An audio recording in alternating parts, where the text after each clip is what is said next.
We are going to try this again. It is time for Dirty Thursday, brought to you by River Cities Speedway. Bullring Boys are back together. Chad Hoff in the studio today, and also just walking in the door, Andy Pake is here, and Tyler Rabenberg. We're hopefully going to get him on Zoom. We've been having all kinds of issues this morning. That's why we're starting the show like 10 minutes late. Anyway, I also want to give a shout out to Northwest Tire and Grand Forks for sponsoring today's show. You know, for tires, maybe work on your vehicle or whatever, check out Northwest Tire and Gateway Drive. They are North Dakota's largest tire dealer, family-owned for over 40 years. From big to small, Northwest Tire does it all. You can find all the big-name brands like Toyo, Nikian, Bridgestone, Firestone, and more. In fact, call them up, 701-780-8473 to schedule your next appointment. Northwest Tire and Gateway Drive in Grand Forks, helping you get the perfect tires for whatever you drive. And I tell you what, I'm going to do a little bit of here, but you can take that. You can pull the headphones off if you want, Andy. You can wear those headphones if you want to hear everything. Otherwise, just put the mic right in front of your face so when we're ready to start talking to you, it'll all be there. All right. Boy, we got so much to do here first up. Let's see. If you have any questions or comments for either Andy or Tyler, feel free to call us up or text us. Our number is 701-213-0863, 701-213-0863. Let's do it. Time for our daily segment now. Jokes my neighbor tells me. I might have used this one before, but Chad, I'll use this on you. I accidentally drank holy water with my laxative. Okay. Holy water with my laxative. I'm about to start a religious movement. There's so many questions going along with that joke. There's just so many questions. It's like, how about this one? Yeah. What you think of this one? Okay. I was helping my son do his history homework. Yeah. And he asked me what I knew about Galileo. I just said, he's just a poor boy from a poor family. Wayne's World. He didn't get that one, I don't think. You ever seen Wayne's World, I'm assuming? No. Okay. Let's see here. Now my headphones are sketching out on me. Track schedules. Jeepers. Come on. Saturday, the 6th. Oh, no. Let's see. Friday, tomorrow night, River City Speedway season finale. Minn Kota Lightning Sprints, the IMCA Red River Sprints are here. The non-wing sprints and the 410 sprints. It's going to be a hell of a night. All sprint car shows? All sprint car show. Me? Yeah, you can't go wrong with that. It sucks. I'm not going to be there for that one. That's right. That's right. Dale will be. Dale will be helping me out a little bit. Saturday, Devil's Lake, it's Pure Stock Nationals with lightning sprints and on-wing sprints. Sunday, Buffalo River, the Powder Puff and Mechanics Race is going to be there.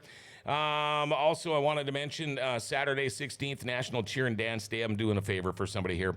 Cheerleaders going to Northern Air from 10 a.m. to 12 noon. Have a great time. $26. You get a jump pass, laser tag, arcade card, and all that stuff, hosted by the Northern Air and North Dakota Cheer Tech.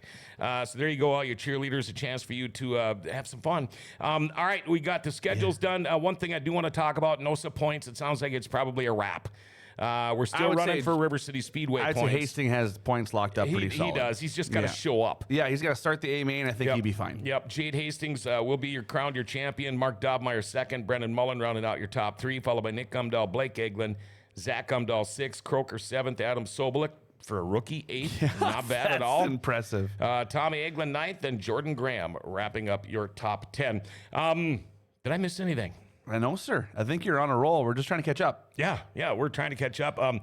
Paul, the producer, he has less hair right now because he pulled half of it out this morning. The sides are turning more white, I think, is what it is. They're getting a little bit there. Yeah. I love it. And I tell you what, Andy Pake, you made a long trip today. We're going to be talking to you, but I just want to make sure because we've been sketching out here. I want to see, Tyler, are you still there by any chance? Yes, sir. All right. Perfect. Okay. And I don't know which. Does he just automatically show up, Paul, or what? Yeah, we got to make sure what camera he's on now. Everybody says, I've been gone for a while. I come back, and all these things happen. Okay. Yeah. Well, I can see him on the monitor. Oh, yeah, there he is. Hi, look at that. Look at that. Now we got him on there. Yeah, I only see one chin. Yeah. We were giving him a hard time. You look good, buddy. But how you doing, Tyler? Good. Good. Where are you at right now? I'm at home right now. And that is where? Well, we're from Princeton, but we moved to Cambridge about 2.5 years ago. Oh, okay. How old are you? Just turned 17 this summer. Just turned 17. Wow. Wow. How about that? All right, we're going to get back to you here shortly. All right, bud? Sounds good. Right now, across from me, Andy Pake is here. How are you doing, man? Pretty good. Thanks for having me. Yeah. How old are you now? I'm 20. You're 20. It's so funny because going back to my old Arctic Cat days, I raced a little bit. Yeah, and you were stuff, too. fan geeking out today And a little bit. yes. I always, when I close my eyes and I think of your dad, I think of this blonde curly hair. He doesn't look like that anymore, does he? No, not too much. Yeah. We did get to. I talked to you just for a few minutes when we were at Buffalo River. It's pretty cool. I want first off, tell us a little bit about yourself. I don't want to know anything about racing. I want to know about Andy Pake. Well, I graduated high school a couple years ago and just helped my dad farm down northeast of Fargo-Moorhead, and just do that and do some racing on the side. Now, how long have you raced for? I've raced snowmobile. Oh, I started racing snowmobiles when I was probably like 11, around 11, and raced quite a bit, and then got pretty serious when I was probably like 15, 16, and then been doing that, and then got into car racing. Last year was my first year racing a car, and I have a lot of fun doing that. So, Wow. I want to get back to the snowmobile thing here for Yeah, just a let's second. revert. Are you racing ditch pickles? No, I switched to Skidoo a few years ago, and so my family's longtime Arctic Cat people, and Oh yeah, I know. switched to Skidoo, and it went pretty good. Well, so. that's good. How did I it like go 'em. over fans wise though? Because when people look back at your dad and everything else, all Arctic Cat, even the sprint car was Arctic Cat. So now to see his son come out in Skidoo, how'd that fans receive that? Yeah, I don't know. Like, obviously, my close friends and family like to see me ride an Arctic Cat, but Arctic Cat. There's a lot of guys not switching from switching brands, and so a lot of the guys that we knew from Arctic Cat are now switching, so it's not as hard of a decision, and it was kind of my dad's decision too. So Right. it was kind of everybody kind of understands, I think, the switch, and so it wasn't too big a deal. I do know this. Back when your dad was running sprint cars, a yellow sprint car wouldn't have looked as good as the black and green one he was driving. But, Right. Are you doing any better on the Skidoo? It took a little while to get used to for sure. And last year I had my best year yet racing snowcross, and I got 5th in the Pro Light points, wow. and I won a race. So it's good to get a win for Skidoo, and it took a few years, but I made it happen. Your dad, I think he won a couple of I-500s. He was the dude back in the day. Arctic Cat was so tough back in the day. Now let's switch it over here. Let's see if we can get Tyler on there. Tyler, are you still there, bud? Yep. Okay, now how did you get your start in racing? Through my dad. He brought me to the go-kart track when I was about 4, and we brought one of his buddies' sons there, and he's like, "Is this something you want to do?" And I said, "Yeah," and the rest is kind of history from there. Wow. Now, do you run more than these 305 sprints? Are you doing a little 360 stuff too? Yeah, so we actually started out 2 years ago in 360s, just kind of not knowing really about the Racesaver class up here, and so we switched about halfway through last year, just to try to get more shows in closer to home, and it's definitely helped. Wow. So that 305, we've been seeing for years. They run them weekly at Knoxville and other places, and we were wondering if they were going to get up here, but that is cool. Now, what are you? You're what, a junior or senior? I'm a senior this year. Okay. Do you play any other sports, or are you just a race nut? I played hockey all through till about 9th grade, and then I broke my leg, and then I kind of quit after that and found other stuff to do during the winter rather than just be at the ice rink all week. There you go. Yeah. So you break your leg and you find something safe to do, like racing sprint cars. Yeah, that totally makes sense. That's just perfect right there. Yeah, you got it. Good work, bud. Andy, were you in any other sports too growing up? Yeah, I grew up. I played. I tried out most of the sports. Football, baseball, basketball. I stuck with baseball the longest, but with racing snowmobiles and dirt bikes and stuff like that, doesn't work out a whole lot with the sports. Oh schedule, God, so- yeah, especially in the summertime. Yes. So I like I A don't lot know, of I pick conflicting schedules. I pick motors over the Sure. school sports, but yeah, they're still fun. Now, you talk about motors. Was it a long learning curve for you to get into sprint cars? I mean, I'm sure the old man has helped quite a bit with his knowledge, but are you pretty much a hands-on guy yourself? Yeah, like it was quite a bit of a learning curve. I've obviously grew up watching sprint cars, but I didn't know really how they worked and what the cars consisted of. But yeah, like during the week, I do most of all the work on the car. When I wreck stuff or putting stuff together, and then my dad will help during the race days to get it set up and the race day tires and stuff like that. So I do a lot of the wrenching during the week, and then he helps me during the race day when I have Sure. to focus on driving. I do want to mention some of the texts. Nick Curtis, morning. I'll leave it to when Chad comes back on that he breaks the cameras. Just kidding, Chad Hoff. Tyler Miller, Brad Pake, 53, my childhood hero. He's a legend. There's a hood of his sled in Thief River Falls at the Black Cat Restaurant. I was just there for my 40th class reunion, and I did see that there. Thank you, Tyler. Heather McDonald, oh, come on. Arctic Cat is second best next to Polaris, but his Skidoo is just inferior. And she just starts and laughing. she said Arctic Car. So you spell Arctic Cat right first, Heather. Doug Van Mill, Bill Kasager, Jason Berg, Katie Staus are all watching. And Awesome. Again, thank you guys for watching us today.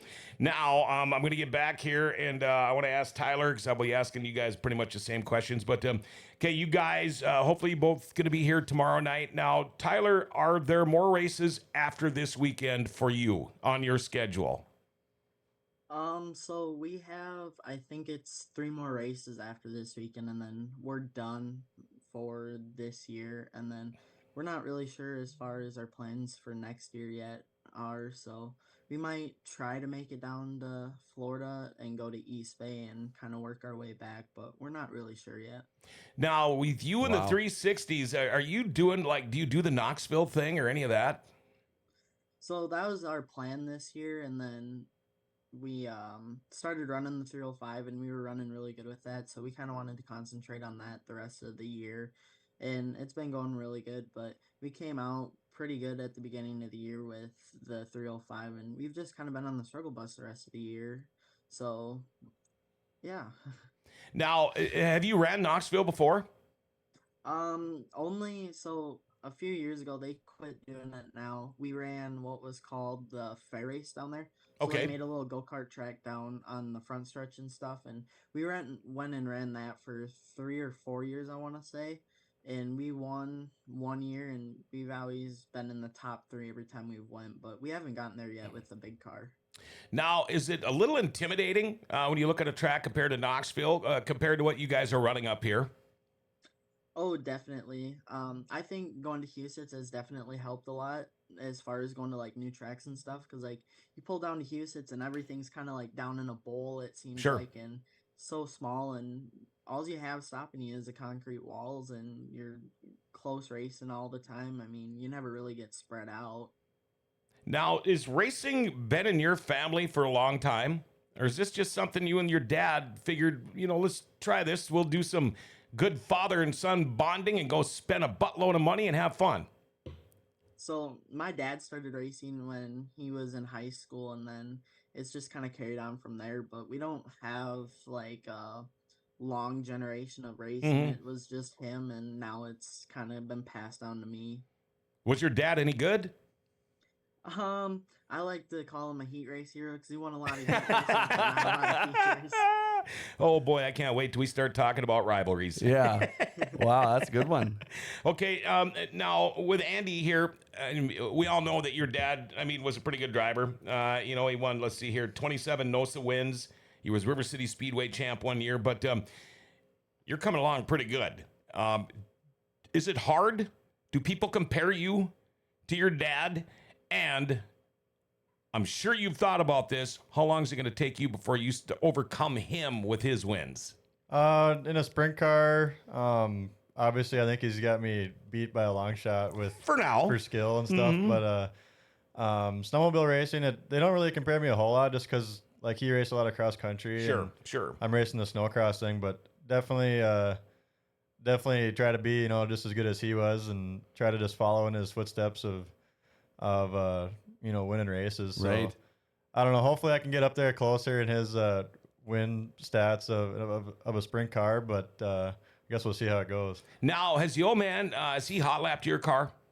No, he was talking about it this year, and I think we got to for next year. I think we got to get him a seat and at least get him in there for some hot laps. Sure. We'll Well, see. I'm just wondering. I think the if- build is going to be way different. He can't just hop in Andy's car. That's a, that's Yeah, a different guy. He's tried, but it's a little tight in there. So Yeah, it's, I bet. it's like me hopping into Dobmeyer's simulator. Right. Oof, God, I have black and blue marks from the seat. You wouldn't believe it. The reason I asked that is because I was just wondering how much, if at all, that they have changed from when your dad ran a car compared to nowadays. I just want to know if they still drive a That's a lot great of question. alike, or if they're completely different cars. So, typical night, your dad in the pits with you?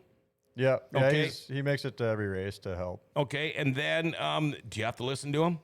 I mean, is he one of those guys that's going to be barking in your ear, going like, "What the hell are you thinking?" Or hey, that's what you do.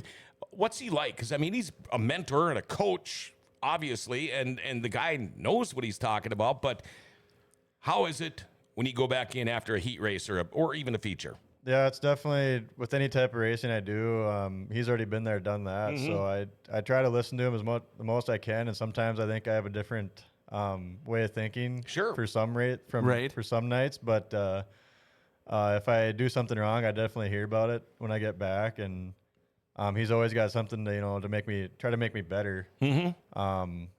Whether it's telling me where to drive the car or how to drive it, he definitely he's been there, done that. So I try to listen to him the most I can, and yeah, just he knows what he's talking about most Sure. of the time. So I try Sure. to listen. most of the time. Most of the time. I'm going to give him most of the time. Yeah, and is Dad watching? He might be if he figured out how to get on here. so. Technology. It's technology. Oh, if we didn't have Paul, the producer, here, I'd be talking to just you guys. Yeah, right? That would be about it. Let's see here. I thought we had another couple months. What do you guys farm anyway? Sugar beets, soybeans, and corn. Okay. So working on beans now. I think in a week or so, it Okay. might be trying some. They're it's coming pretty fast. Yeah, I think I jump in a truck on the 29th for beets already. So, yeah. Really? Yeah, they're Wow. going to do a couple of early day harvest, I guess, here in East Side, but then we get rolling again. Okay, Tyler, now you're doing the 305 thing. You're messing around with the 360s a little bit. Is this something you think you're going to be doing forever, or would you like to eventually maybe go run a 410? Good question for both drivers. Love to go and run a 410 and do it the rest of my life, but if everything pans out that way, awesome. If not, we'll just keep running the 360 and maybe even start dabbling in some 410 stuff, just kind of local stuff. Mhm. But if it starts to take off, great. If not, that's fine too, because we can always run around home. Sure. Now, I'm looking at the seat you are in. Are you like at a gaming computer by any chance? I just have my laptop sitting in front of my gaming computer Oh. and everything else. I can see the I run seat. a lot of iRacing. I was say it must be iRacing. Yeah. Yeah, that's cool. Yep. How fun is that? It's pretty fun. Me and my buddies get after it quite a bit during the winter. Now, don't you guys go to You like 2, 3, 4 o'clock in the morning? And then all appropriate talking language too. Yeah. No Kyle Yeah. Larson stuff. No, none of that. Yeah. We try to keep it pretty PG. 'cause Yeah. If it's you're gonna call somebody the N-word, you call them a ninja, Yeah. right? Yeah. Yep. Go make Yeah, me a no. smoothie. Go make me a smoothie, with your ninja. ninja. Don't do it with a hard R. Yeah, not Yeah. the hard R. Oh boy. Yeah. That's cool that you guys get together and you guys can practice like that and do things like that when it comes to wintertime and you can stay fresh and focused. That's no doubt about that. Tyler being in school still, Andy, your winter consists of what? Oh, this year I think I actually might step away from snowcross racing. And What? me and Dad talked about it a lot last year, and I did I had one of my better seasons last year, and but now with car racing and it's really busy racing year round basically, and I think I might step away from the snowmobile racing and try get a little bit more serious in a car and see where that takes us anyway. Now, is your dad the kind of guy, when you were growing up, did you say to him, Dad, I want to try snowmobile racing, I want to try car racing, or did he say, son, you're going to try snowmobile racing? How did that work for you? Well, growing up, actually, I think we didn't really go watch a whole lot of races when I was super young, because I think he raced so much that he just kind of stepped back. That's And what everybody does, yep. we didn't really go to too many races. And then when I was probably, closer to that, being around like 10, we started going to more snowmobile races, and we always watched, the Outlaws when they came to town. And, but no, he never really pushed me at it too hard. And then I showed some interest. My cousin started racing sleds, and I started to show some interest in that. And then he kind of just signed me up for a race just to try, and I liked it. So he just kind of kept going. And then last winter, or, 2 winters ago, he asked, I've been interested in sprint car racing. And he's like, well, if you want to try sprint car racing, might as well try it now and see if you like it or not, and just try it. And now I tried it. Now you like it. Now it's a lot of fun. So, And it proves on the racetrack too. Yeah. You see that a lot. Yeah. And victories have happened. Yeah. You know what I mean? We hear these stories. I don't know, did this ever happen to you? Yeah. Hi, son. How about you try sprint car racing? Let's go do it. No, that didn't happen to me. I know. It's like, Jesus, why couldn't I be? Hi, son. Like- We need more wood, so let's Yeah, go chop. yeah. Yeah, that's what. I mean, that's awesome with opportunities you've been given, Sure, right? So, sure. And like Joshua Johnson puts on here, and you talk about how your dad kind of got out of racing when you guys were born because he did it so much. Josh says, which I'm pretty sure you know, Josh. Yeah. I tell this to other people, but considering Andy was very young when his dad retired and probably wasn't aware of his driving style, but Andy drives just like his father. That's pretty cool. Yeah. That's pretty cool. Just kind of like, I don't know how it's like, it's a weird combination when you look at it, because you look like hunting dogs are bred that way. Yeah. Yeah. Right. Yeah, and like my dog is similar to her mother. Mm-hmm. Right. Mm-hmm. So she's going to hunting style just like her mother. It's weird to say, compare it that way, but same thing. Like, I'm not saying you're bred to be a race car driver, but your dad had the style. It's in the genes. It's in the genes. Yeah. It's like you drive the same exact way. That's pretty cool. And to know that hopefully a 410's on your horizon too, like Tyler's, it'd be really cool to see you running up here too for a 410. Yeah, I think a lot of it just comes from his advice, and I just try to follow that. And it just, it's a result of him learning how to drive. And Right. I just, try to drive as clean and, and smooth as possible. And I just listen to what he says. So that's probably why I kind of try to drive like him. Right. And if I remember right, I mean, I working. didn't get to see Brad run all the time in a sprint car, but he pretty much kept his nose out of trouble. Did he have any really gnarly wrecks? I don't think he was involved in too many, was he? No, he got upside down a few times in a sprint car, but like I've already been upside down a couple times. So, and even snowmobile racing, he never really got hurt, which is crazy. That's crazy. And, Have you? Yeah, I broke a few bones and flipped the sprint car a few times. So it'll just happen. But definitely to be a good racer, you got to stay out of trouble. And obviously, if you're hurt, you can't race. So Right. No, you just power through. Tyler, have you rolled or anything on a sprint car yet? Yeah, we've had a few pretty good ones. So tell us about the you worst one. Where were you? Worst one you've done? We were at Jackson. It was 2 years ago. It was like our 3rd or 4th night out, and we were still running in the back, just kind of learning, minding our P's and Q's, because everyone was kind of looking at us. And a guy hit the berm and come out, and I climbed his right rear. And you know where the guardrail stops at Jackson? Oh, yeah. We were about level with that at one point, flying through the air. Nice. Buddy, woofed. Nice. Did you end up with black eyes or anything? No, actually, I walked out, and I walked down to the infield, and I looked at my dad. I'm like, too bad we don't have a backup car for tomorrow. Oh, boy. I bet your dad's thinking the exact same thing. Yeah.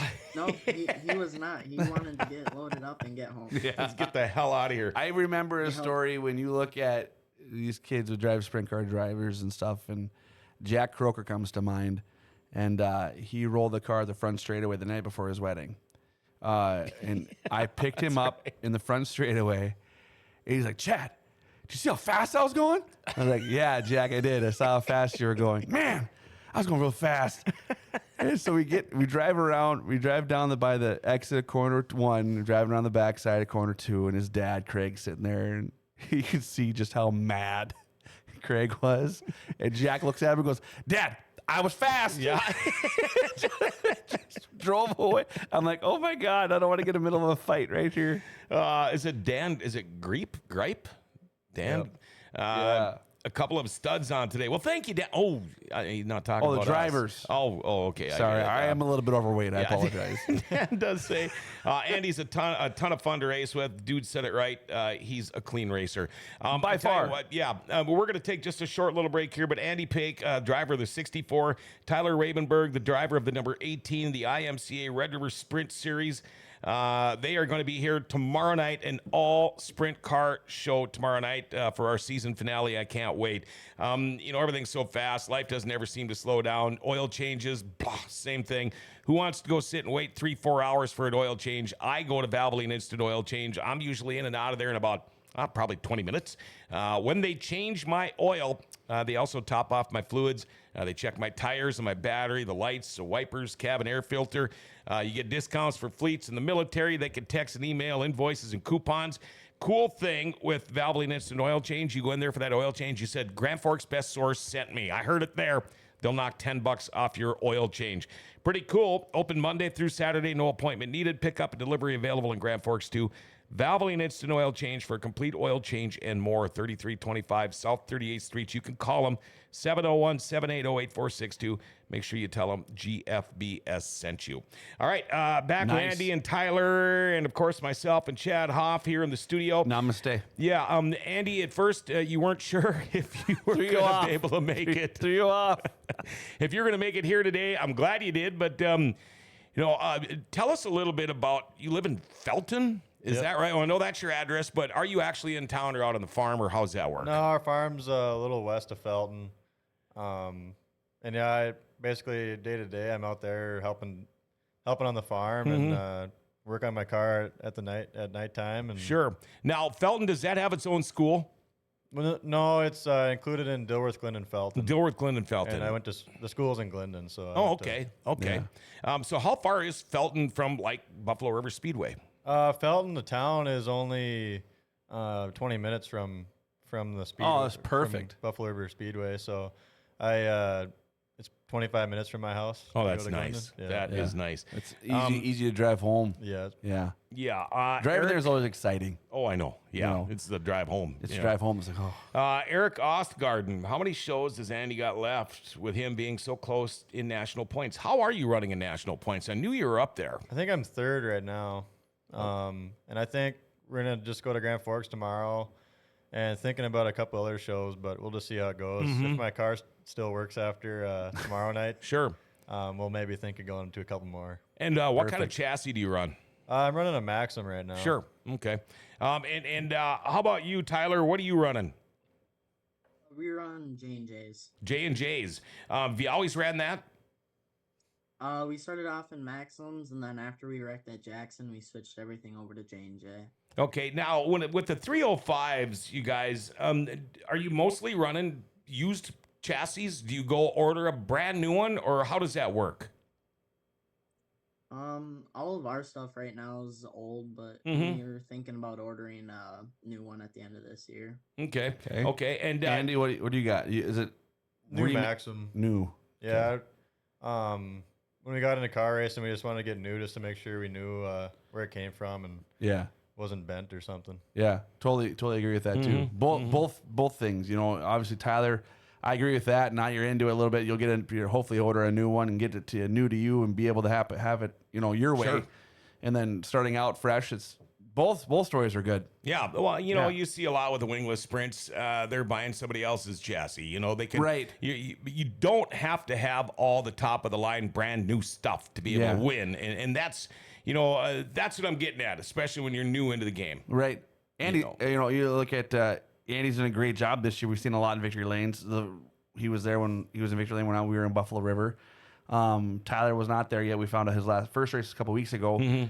But you take a kid like Adam Soblik, okay, that driver there, went to wingless, he kind of similar background a little bit, you ran snowcross, he ran motocross. Yeah, I actually raced out at Brooks a lot against him, and Right? Oh, bikes. Brooks, yeah, Brooks International Speedway. I mean, how crazy is that? You guys kind of started the same, two-wheel type of thing. Now you're into the big motor cars, and he's doing a great job. You're doing awesome. He's 8th in points for NOSA. Yeah. As a rookie, that's pretty solid. Not bad. So, and that shows like that wingless sprint car thing started something. Mm-hmm. So, I agree with you that used stuff sometimes is better. Yeah. But well, I also agree with you. Agree with Andy too. You're like, I want to know where it came from. So that way, if you suck, it's on you. Yeah. You know what I mean? Sure. So, and not being blunt, but that's exactly what you were thinking probably because you want to. Hey, if I'm gonna be crappy, then it's all me. Yeah. Or us, my team. Yeah. Mm-hmm. Yeah. No doubt. So that's cool. Yeah. I never thought about Brooks. My hunting cabin's just a couple miles from there. Just a couple of miles from there. It's That's why Carol's Cozy Bar. We're frequent guests there. He's 20, John. So you can go in there and eat. Okay. Go in there and have coffee. I'm trying to get him to laugh a little bit. I got a couple things out of him when I called myself fat. He laughed. So that was good. Jack Croker, by the way, is watching, and Jack was really fast that night. Jack was fast that night. Yeah. I still got a kick out of Dobmeyer's kid. Jack Croker's his favorite, so he always wears his stuff. Yeah, that's His funny. T-shirts and stuff like that. 410s maybe in the future. Is there anything like, does asphalt tickle your fancy or anything like that, or you want to be a dirt car guy? No, I like dirt sprint cars for sure. Yeah. And we think about the 410, and we might be one in the future. We'll see, but for now, I'll stick with the 305, and it's a good learning way. And I wreck stuff with the 305, so I mean, they're definitely fast still. So. Right. No, for sure. It's just a little bit more horsepower between the legs, and if you said it right, you're like, I'm already wrecking stuff now, right? So, the 410's a little bit more expensive, and you hit faster. Yeah, and it's nice, like with a 305 around home, I can race, tracks right around home, and then down in, I can go south and race them all over. So that's nice. Right. I think this is so cool to talk to two kids that could be the future of the 410 classes. Which is something we need to grow and keep growing here around this area. Mike Speaker's done a great job with this Race Saver class. Yeah, I mean, I was he's on the phone with him this morning. awesome job about starting it. There's I don't know much more that guy can get his hands in, but he's busier than ever. But he does an awesome job with this. Great group of people. You got the Pakes, the Eisenshanks, those guys that are always traveling. Joshua Johnson, Tom Cummings is back in a race car now with this. I mean, those are pretty cool to have. Great group of people and good. It's a nice racing families. Yeah. And by the way, thank you, Stephen Lewis. He sent me the top 10 in points. Ty Wilkie, 527 points. He pretty much just has to show up tomorrow night. He will be crowned the champion. Okay. But he also, that's a 13 car. That's the 72 car. 72. Yep. Who raced 13? Hatton. That's Ty Hatton. He raced a 410. Yeah, he used to run a 410. That's right. Yep. Andy, you are in second place, 492 points. Morgan Nyquist in third. Josh Johnson, fourth. Ty Hatton, fifth, followed by Brandon Rakow. Tyler Rabenberg is seventh. Tom Cummings, eighth. Jeremy Snow and Lila Eisenshank wrapping up your top 10. What else did he send me here? Okay, I won't be able to watch this, I don't think. But thank you, Stephen. Yeah, always on top of it, dude. For bringing us. Okay, what do we got? Recent news here. Paker's first career series win. Okay, all right. So again, thank you guys. And let's ask this same question now. Tyler, are you still there, man? Yep. Okay. You think you'd ever envision yourself running anything besides dirt? Probably not. The one thing that would be fun, I think, is like the truck series, but really anything other than that, I don't see doing. Well, we got a guy in Fargo right now that runs lightning sprints, and then he goes out and he runs ARCA.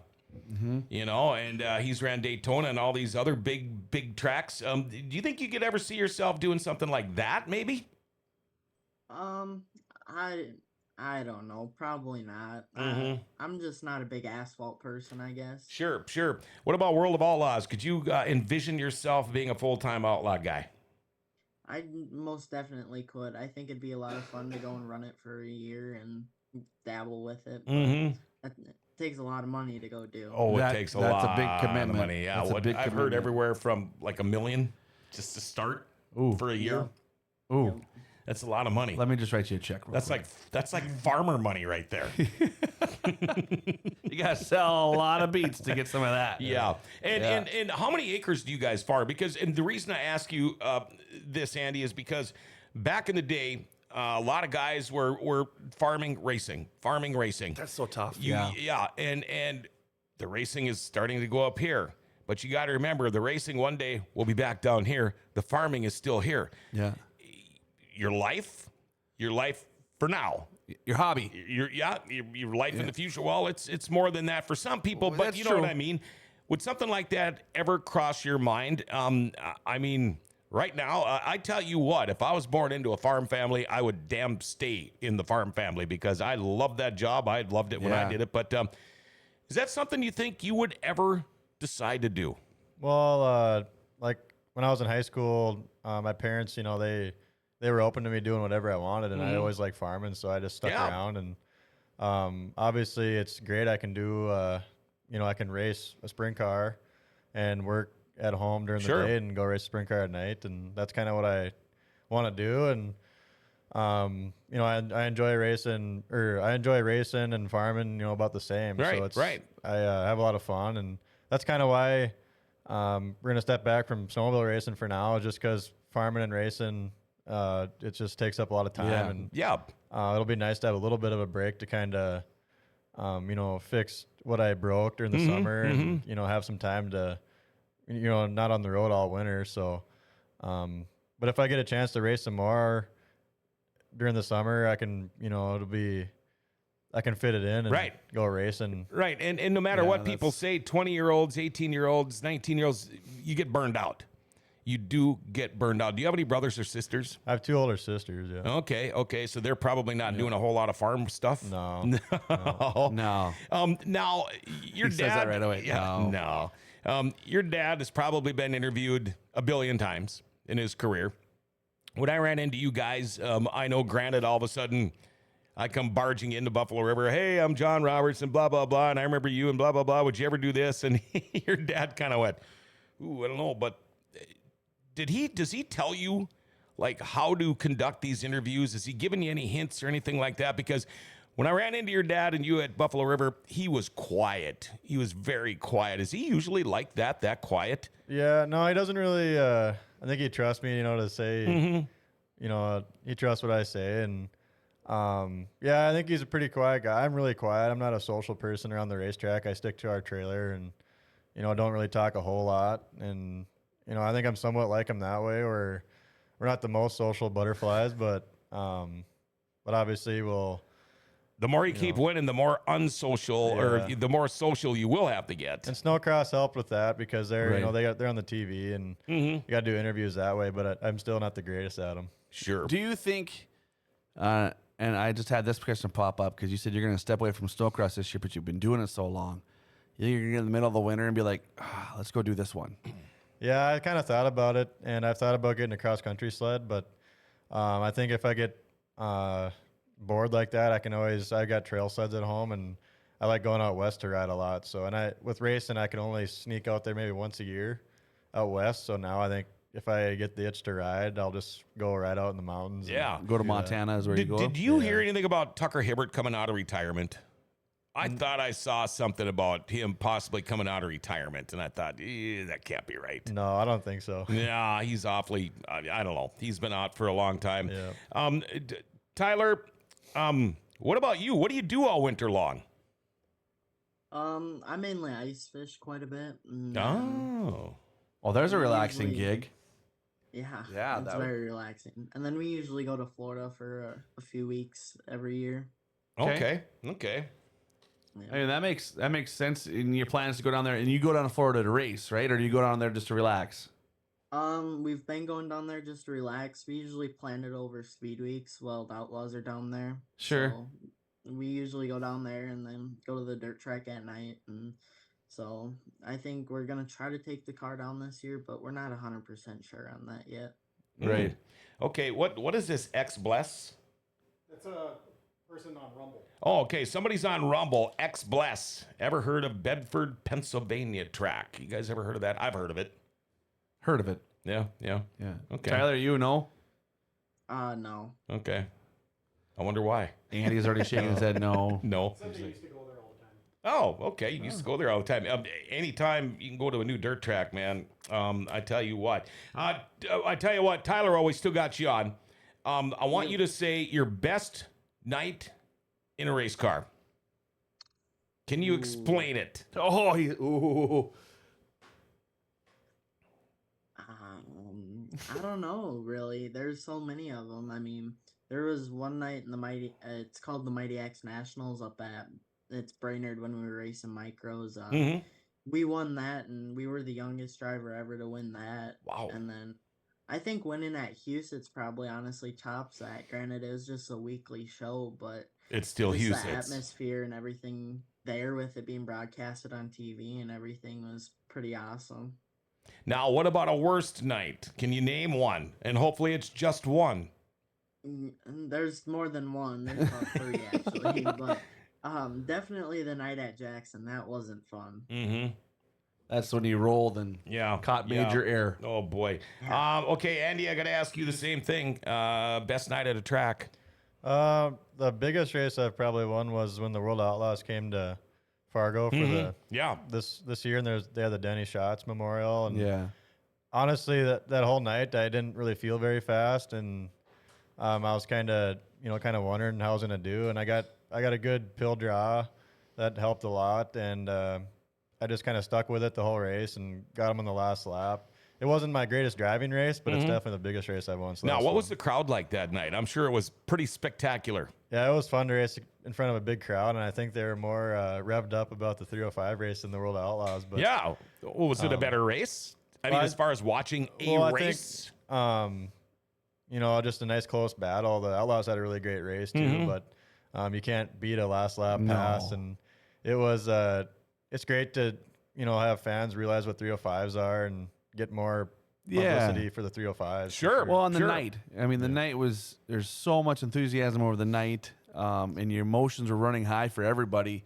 Just to have the first annual memorial race for him, and what a win to have right there under your belt. That's pretty cool. It was a fun race. Hopefully they keep having it, and hopefully we're getting over the 15 car. I think at Glendon we had 15 cars in the 305 class, and hopefully they can just keep getting more and more, and I think they will if the Red River Sprint Series can keep going. Yeah. A couple of more texts here. Corey Palm, awesome show tonight. Steven Ader, my 2 favorite Racesaver racers.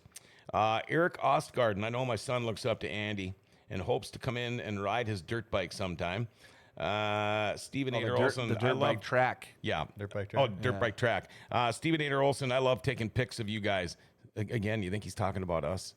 Probably not. I mean, how can you not want a picture of He yells at me this? all the time. Yeah. Or that? Serious.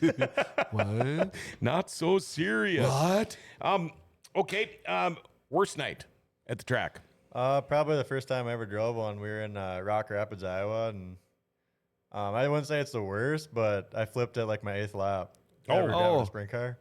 So, Dad, I was kind of uncomfortable going to a racetrack for my very first time racing a car, and obviously had no idea what to expect. And he's like, "Oh, you don't need practice. We're going racing." And they gave me like 2 hot laps, and I maybe got a little over half throttle, and I went out for the race and chose to start in the back. And I, after about like the 2nd, 3rd lap in the heat race, I was like, "Oh, this isn't too bad." And I started, catching people and tried to pass around the outside, got a little messed up and hit the wall and flipped. So I wouldn't say, it was definitely a huge learning night, and I flipped the car, so it's not very good. Yeah. Well, and a lot of people don't realize, okay, maybe you're going to be a good basketball player. You can practice. You can practice anything. Pretty hard to go practice driving a sprint car unless, I don't know, do you guys have a practice track on any of your farmland? I didn't think so. That's pretty tough to do. It's like, Tyler, you could work on that, the iRacing during the winter, but that's a little different too. I mean, that's not driving your car. So, but at least it keeps you into it. Steven Ader Olson said Dilbert. I don't know. He must be talking about you. No, that's you. Corey Palm That's says if we're not 100% digging you. spuds because of heat, we will see you boys tomorrow night. I'm really looking forward to this. Okay, we're gonna get back here to Tyler. Tyler, I want to ask you a couple of questions here, and then we're probably gonna cut you loose because it's hard on Paul, the producer here. He's playing musical chairs. But who all helps you, Tyler, with your race team? Usually just on a weekend that it's just usually me, my mom, and dad. Anywhere we go. Oh, wow. Okay, and how about sponsors? Soilworks definitely helps out a lot with our racing. It's our cousin, and he lets us use his shop while we're up in that area, and definitely helps out a lot while we're up there, and kind of cuts down on hotel room costs too. Sure. Having somewhere to stay. And then TRE Race Parts, they've been a huge help this year as far as fuel and stuff for the car, and then just regular parts for maintenance and stuff. And then Northland Crane Service, Fox Repair, and then Wire Nut. Okay. Now, I was talking to Mike Speaker. He said you usually go a day early. Are you guys taking off today to head up here? I don't know. We got some stuff to finish up for this weekend. We're heading down to Arlington this weekend, actually, for our first race there. So we gotta finish a set of headers up and put a set of mufflers on for that, and then we'll probably either take off later tonight or tomorrow morning. Okay, and I have one more question for you. What's the deal with pheasant eggs? We raise pheasants. Okay, you raise pheasants. So how many pheasants do you have? Right now we don't have any. We Okay. sold our business about 2 years ago when we moved over to Cambridge, and then we're starting to kind of get back into it over by Watertown. D. Smith, actually. It's southwest of Watertown, I want to say. Okay. So we're starting to get back into it out there, and just the market's so much better out there than it is here. So Sure. So do you guys have a freezer full of pheasants? no, we don't actually. Well, there answers my next question. Crap. Oh, man, I love pheasants. But, we don't get a lot of them up here because, well, it's so freaking cold. We live in the tundra up here. We do see a few of them once in a while, but no, it's just, I think that's pretty interesting stuff. I'm going to cut you loose, Tyler, and hopefully we're going to see you tomorrow night, correct? Yep, you'll see us. Okay, and you will definitely know who we are because I'm sure Chad and I will both come down to your pits and talk to you eventually throughout the evening. But Yes. we're looking forward. Will this be your first trip to River Cities Speedway? No, it will not. This will be our second this year. Okay, so your second trip this year. So you were here the first time. All right, that is awesome. Yep. All right, safe travels, dude, and thank you for coming on the show today. Appreciate you, Tyler. Thank you for having me. All right, we're just gonna let him go because it's getting to be too hard, and I know he's got a lot of stuff to do. Who all helps you out weekly? I mean, go through your schedule. You come home, say you come home Friday night after the racetrack. Do you start working on shit Saturday morning, or how does that all work for you? No, I usually this whole summer, earlier in the summer, we race Ada, Fargo, and then we go to Houston Sunday. So I try to work on my stuff, during the week when I can, and then usually try to keep it somewhat, work on it every morning after the races on the weekends. But no, I usually try to get most of the stuff handled during the week, and then so we can kind of do some work and then head to the races in the afternoon. So I would imagine today, probably a lot has to do with how the crops are, even for you to make it today, because we didn't plan on you being here. I didn't think you were going to make it here, but I'm sure that dictates a lot about how your days go, is what's going on in the fields. Yeah, it's, most of the summer. Right now, we just got done opening beet fields, and we're kind of waiting to go try some soybeans, and we're not spraying today, and there were some rain showers going through, so I was like, well, I can make it up. And it really dictates, of course, the busiest time of the year for us farming is May, June, July, and that's kind of when a lot of the racing is. So that's what's nice about snowmobile racing, is that we have some more free time in the wintertime. Sure, and sure. To go racing, and in the summertime, that's racing sprint cars. That's the only thing that's kind of a struggle, is trying to spring and get fall. all your work done while racing. So sometimes I'm not quite as ready as I should be to go racing, but we make it happen. Right, and stepping away from the snowmobiles for a while, that's got to do nothing but help your sprint car program. I would think you could be maybe a little more ahead of the game, like you said. What about sponsors? Was it easier for you to get sponsors? I don't know if you know personally your sponsors, or you say to them, hey, I'm Andy Pake, and I was wondering if you want to help sponsor my race car. Do you get a lot of Andy Pake? Oh, Pake, that sounds familiar. Does it help having your dad be who he is for your sponsorship? And how hard is it to get sponsorship? Yeah, racing snowmobiles, I think it's probably easier to get sponsors in a race car just because it's better. I don't know. I think it's better advertising on Well, a sure, side they can of a read race it a lot car. better on a wing than the hood of a Yeah. snowmobile. Yeah. Especially being local, like local companies racing Grand Forks, Fargo, Sioux Falls. It's a lot better advertising for them. And I raced for a few snowcross teams, and that helps a lot. And they have sponsors and stuff. When we raced out of our own trailer, it was it's kind of tricky to find sponsors to help snowmobile racing because not a lot of people want to go out in the cold to watch snowmobiles race. But like TDS Trucking, they helped me a lot on the sprint car, and I raced for Dwight Christian on a snowmobile. Oh, sure. And that's kind of how that relationship started. And they're out of Fertile, Minnesota. Yep. And they helped with my sprint car this year, and like safety pole manufacturing and slingshot. They make slingshot ropes for farming. Yep. Being around beats, you probably heard of safety poles. Oh, yeah. Used them many times. And they're that family. They're into racing, and we get stuff through them, so they want to help us out. And then Custom Stripes, Brian Peralt out of Grand Forks. Oh, yeah. He stickers my car up, and we've always been, that they come from snowmobile racing too, so that's how we know them. And so it kind of helps racing both because you get more relationships in different, industries. But I think it's easier to get sponsors on a sprint car just because it's good advertising. And when you go to a racetrack, you remember what a sprint car looks like. Right. Just because they're really cool. Right. Yeah, no, for sure. I'm actually related somehow to Brian Peralt. My great-grandmother, actually, I'm a French-Canadian. We call it Peralt. But anyway, and I got to remember, too, I should have asked you guys, both you and Tyler, we're kind of lacking on the pictures for the last year or two from Duso Photography, so maybe would be able to get them sometime, but I'm going to have to hit you guys up for hero cards or something so we can get you on our wall of fame there. We haven't added anybody new to it for a while. Yeah. Let's see here. Stevenator says he's going to be in Forks tomorrow night. There's our warning, Chad. We get to see the Stevenator tomorrow. That's going to be awesome. Mark Sin, I asked Brad once if snowmobile racing helped his sprint car racing. He just looked at me and said, yeah, and smiled. It just seems like a typical Brad Pake answer, but are they even close to each other? I mean, we saw Donnie Schatz start jumping into a late model, and obviously I think it helped his sprint car driving.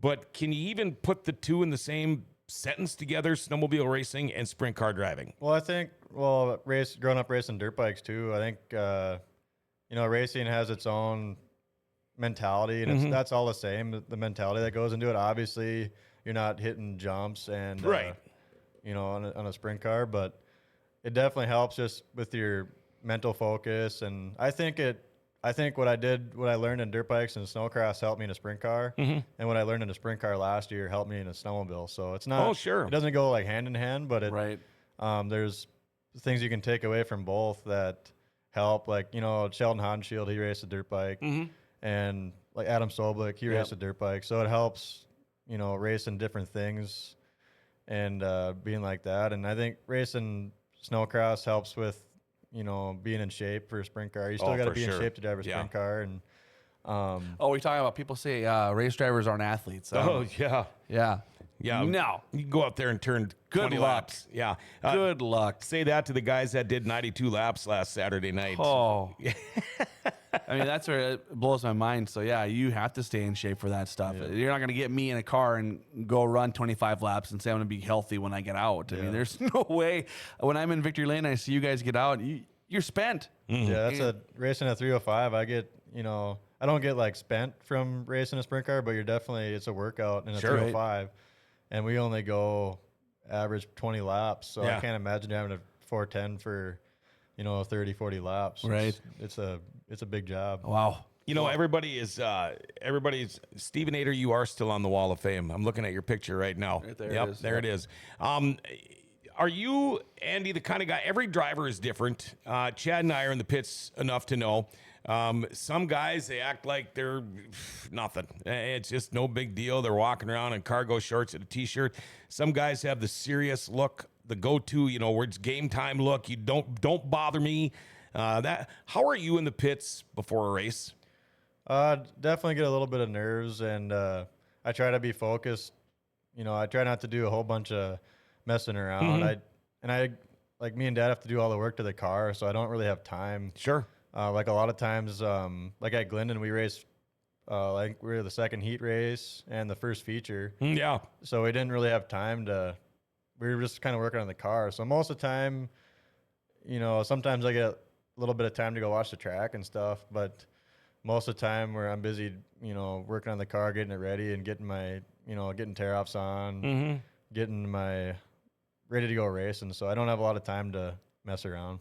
So what's it feel like to you, especially now when you guys start to win races? And what is it like for you, Andy, when the kids come to the pits afterwards and they look at you like you are a rock star?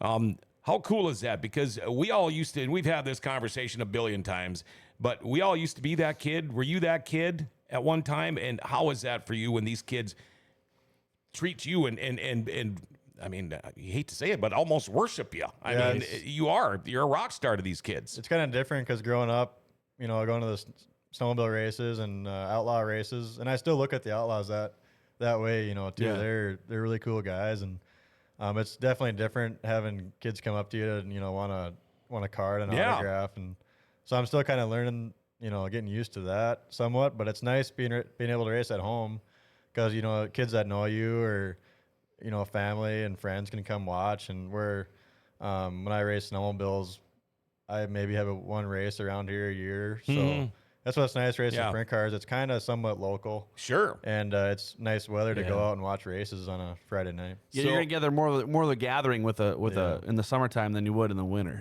Yeah. And Marie Stewart says race car drivers are better than rock stars. And I'll do one of these. I agree with you. Yeah. Chris Thielke, don't crash tomorrow. No, I want to say hi to you. I want to say hi. Mike Speaker's got us covered tomorrow. He's going to bring pics of Andy and Tyler. He'll bring them with tomorrow to the racetrack. He's the man. So, yeah, are you to this point yet, Andy? Do you walk around with a Sharpie in your pocket? No, I usually keep them in the trailer. Okay. No, I'm not like that. But like I try to keep, some cards handy in case. Because I've had, some kids walk up that needs cards. And I don't have them, and I can see the disappointment on them. So I try to. Isn't that bad? Yeah. I mean, even watching the Little League World Series, you see when a kid was up there and he wasn't having a good day, these kids wear it on their shoulders heavily. And you can just see there's nothing worse than letting down a kid. Hey, can I get a hero card? Sorry, I'm out. And you can just see it on their face like, no. But now I know that he's got Sharpies, so we'll be able to get those cards autographed or these pictures autographed to go on the Wall of Fame. Did we miss anything? It's a long drive for you to just come in and spend an hour with us, but did we get it all out there, do you think? I think we covered it pretty good. Yeah. I tried to get some embarrassing pictures of you, but it didn't happen. Short and to the point. Yeah. Well, it's all good. Still in an hour. Yeah. I mean, thank you for making that trek and coming up here and doing this, and people get to know. It's so important for us to put a face to everybody out there in this show and to bring this series up to life too and show everybody about this series too. This is something that's going to be in our backyard for a while. Oh, yeah. I think Mike Speaker's got a great job going on. I don't think it's going to go anywhere. And it's going to only get better. If you can get that car count up to 1920, you know, over 50. I mean, this series is going to grow. Sure. I think so. That'd be pretty cool. And okay, one last question for you, Andy. If a lot of the people here, I mean, Grand Forks is kind of a sprint car town. No, a lot of people here have not seen the IMCA Red River Sprint Series yet. What can they expect tomorrow night? People that have never seen you guys run these sprint cars. Well, obviously it's the same car, just lap time just a tad slower, but they still throw some roost, and it's still a sprint car, just not quite as loud and not quite as fast as a 410. But it's good racing. Like Grand Forks is a great track. I raced it I missed it the last time the series came here, but I raced in I think it was middle of July, and it was really good racing, and maybe even closer racing than a 410. Yeah. That's what it's all about, man. Putting on a great show. Got it. All right, I think we're done. I'm good. What do you think? That's you gotta awesome. get back to work. Yeah, well, lunchtime's over. Yeah, heading right back, I suppose. Yep. Yeah. Go back and get the car ready. So Okay, and we will see you tomorrow. Obviously. Oh, man, I'm looking forward to this. That'd be good. This is going to be awesome. Awesome show, buddy. Thank you again so much. yeah, We thanks for appreciate having it. me. All right, there you go. Dirty Thursday brought to you by River Cities Speedway.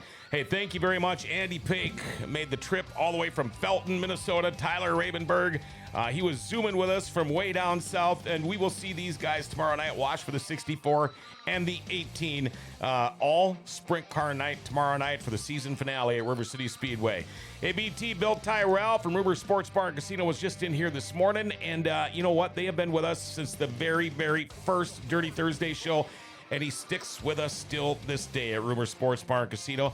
Tell you what, the Minnesota Vikings are playing tonight. Let's go see if they can't kick some Philly ass tonight. We'll be watching that show. Room-to-room, wall-to-wall TVs at River Sports Bar and Casino. I tell you what, you can watch the Vikes game, you can eat some awesome food, and you can drink with yourself one of them world-famous beer towers. Check it out, River Sports Bar and Casino. We love that place, all right? Let's see. The Mayor's Back the Badge ride is going on at the Grand Cities Mall this afternoon. Things are going to start rolling in at about 4:30. You can get registered, your four-wheeler, your golf cart. It doesn't matter. Motorcycle, there's whatever normally isn't street legal. You can pretty much run that thing tonight. Chance for you to show support to our men in blue. All right? Make sure you check that out. We will be there live. Let's see. Andy and Tyler, good luck tomorrow night. Thanks for coming in. We'll see you at the track. Remember to like, share, tag, and follow us. Hit that notification bell on your smartphone. You'll never miss a show. Grand cities are a great place to live. Grand Forks' best source is giving them an identity again.